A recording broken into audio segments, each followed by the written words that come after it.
Hey guys, today I'm going to tell you how to fix the App Store payment failed or how to resolve payment not completed issue on your App Store.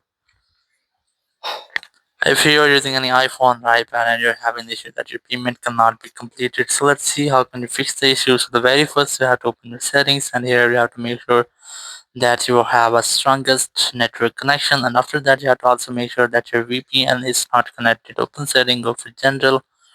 Go for VPN and device management, and you have to make sure that your VPN is not connected. And after doing that, you just have to go for the transfer reset iPhone, select reset network settings, enter your passcode, and select reset network setting from the confirmation message pop up.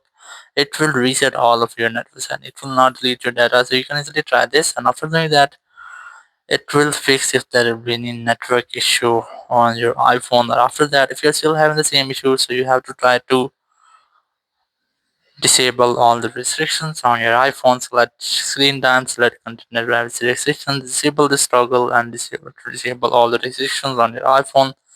And after doing that, your issue will be fixed. Or if this doesn't work for you, so you just have to open your Apple Support app, then select your device, then select subscriptions and purchases, select enable the purchase, and here you just have to select get more help, select call us.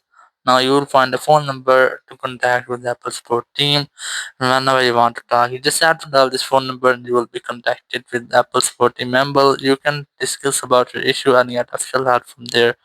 So in this way you can easily fix your issue, or you can easily resolve the payment not completed issue on your iPhone. Thank you very much for watching the video. Until next video, bye bye.